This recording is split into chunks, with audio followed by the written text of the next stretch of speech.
amoureuse du ballon rond, nous voilà dans un autre numéro de Mondial Foot. Merci vraiment de votre fidélité à cette émission qui vous parvient presque tous les jours sur la télé qui vous parle. Nous voilà en une période de veille de match. C'est demain. Franchement, le jour de vérité pour Aliou Cissé et ses hommes. La pression s'accentue, et non seulement sur Aliou Cissé, mais également sur les acteurs qui vont, les 11 Français qui vont jouer durant cette rencontre qui va l'opposer face aux Équatoriens. Donc, en quelque sorte, nous sommes là, nous mettons en pression, nous accentuons les efforts pour qu'on puisse franchement triompher les Lions demain dans l'après-midi.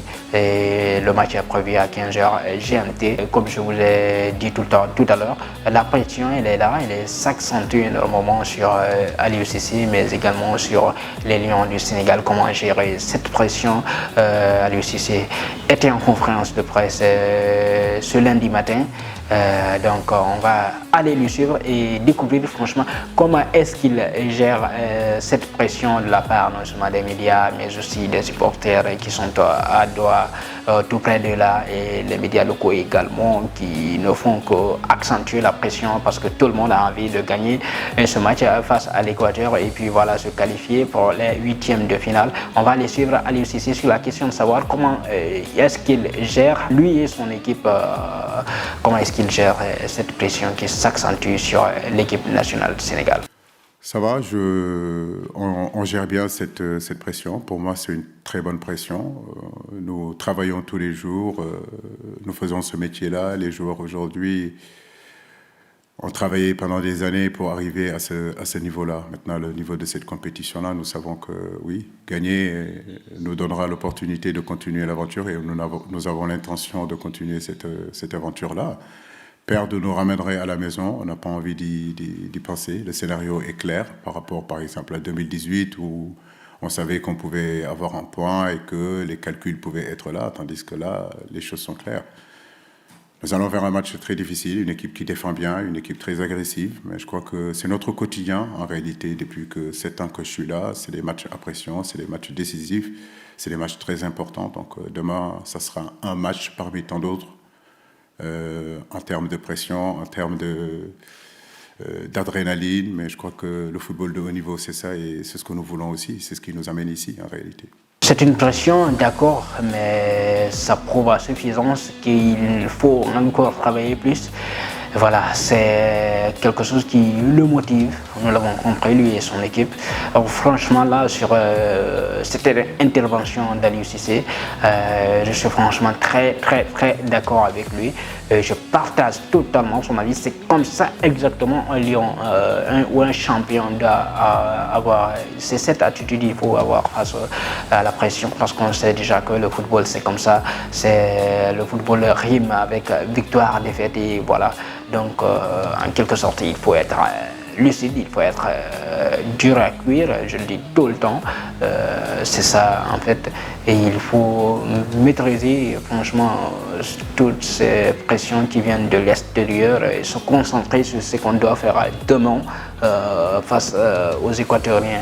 C'est ça le plus important. Il faut apporter du bonheur au pays, apporter du bonheur à tout un continent également. On a vu durant cette Coupe du Monde le Maroc, franchement, ce dimanche, qui a été époustouflant, qui n'a donné aucun sens à la formation belge. On a vu également aujourd'hui, ce matin, le Cameroun qui était franchement dos au mur, et puis voilà, avec un changement venu franchement d'ailleurs, c'est-à-dire le Vincent Aboubakar, l'homme qui brille pas dans son club tout le temps, mais en fait c'est quelqu'un, dès qu'il a la tunique camerounaise, donc voilà, il est tout de suite surpassé.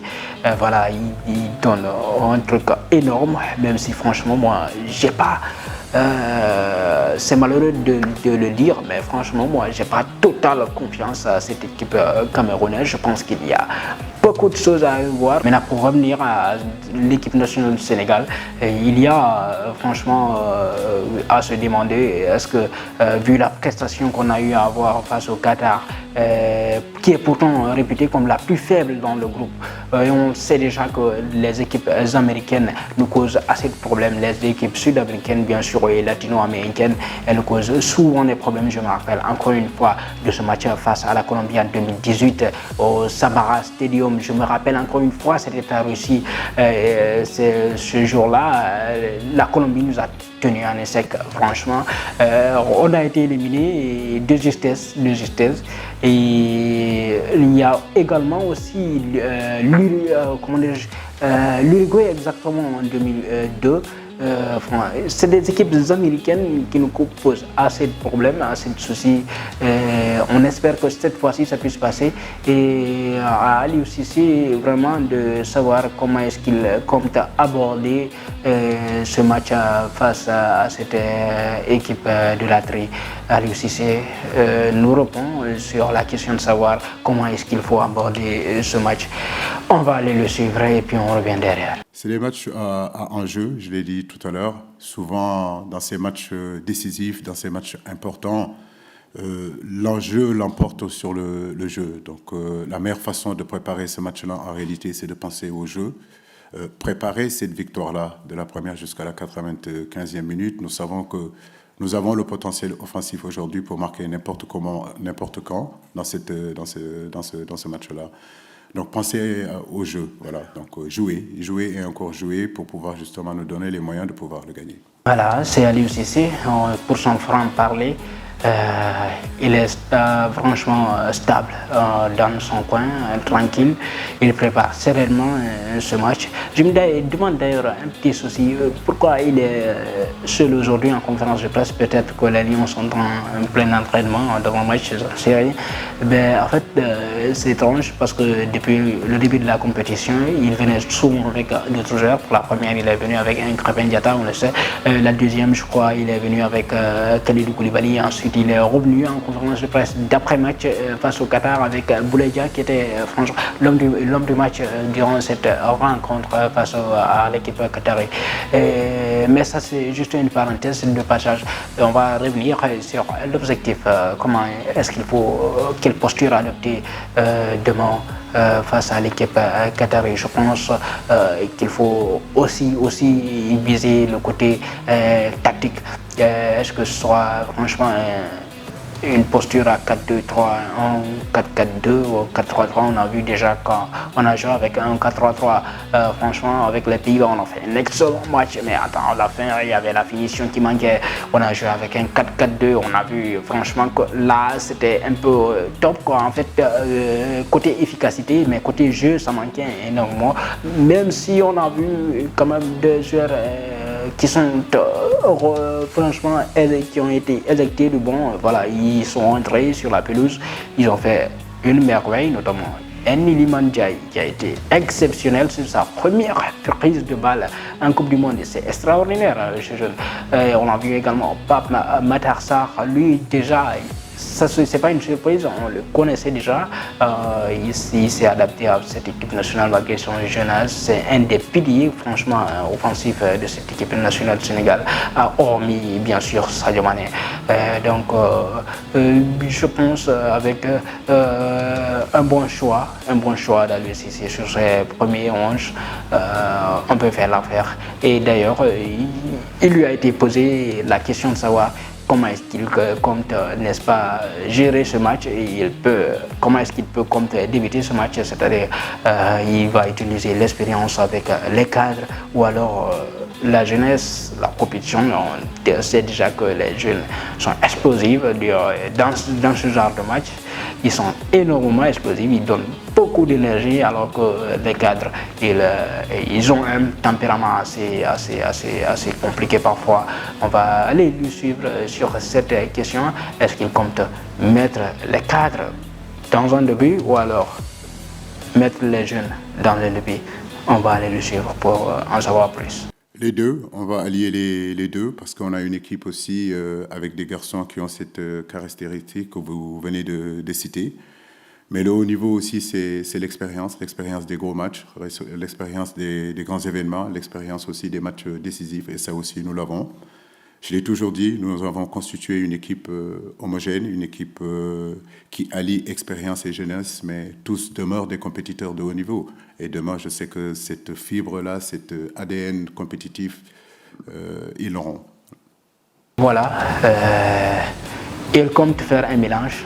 Donc ça veut dire quoi? Ça veut dire que notre requête à tous, c'est-à-dire celle d'Iliman Ndiaye, on peut se dire qu'il y a un peu de sens pour que ça puisse aboutir, pour que ça puisse commencer, pour qu'on puisse avoir un Iliman Ndiaye qui débute quelquefois les matchs, ou alors un Pape Matar Sarr, ou alors moi-même les 3 pays, on peut se permettre de rêver, les 3 pays qui sont énormément réclamés par les Sénégalais, par les fans même, par tout le monde entier d'ailleurs, tous ceux qui observent le football international, surtout le football européen.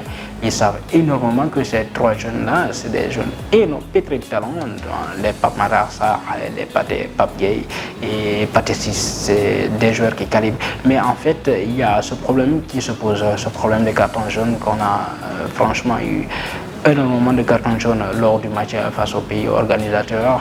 On a pris assez de cartons jaunes. Donc, à lui aussi, c'est de voir comment est-ce qu'il faut, comment dirais-je, voir comment calculer, comment mettre en 11. Parce que là aussi, les cartons, je pense, ça va jouer. Mais sur le mélange, je pense que ça doit être ça le truc. C'est ce qui peut, franchement, amener cette équipe équatorienne à reculer un peu pour qu'on puisse faire le jeu et aller attaquer. Parce que là, il faut impérativement gagner ce match. Il ne faut pas jouer avec, il faut aller dès le début et affronter. Il faut donc, pour ce genre de match, il faut non seulement de l'expérience, il faut aussi de l'explosion, je pense. Donc pour moi, à mon avis, il faut avoir les 2 à la fois pour que ça puisse marcher. On se retrouve demain après le match sur la télé qui vous parle.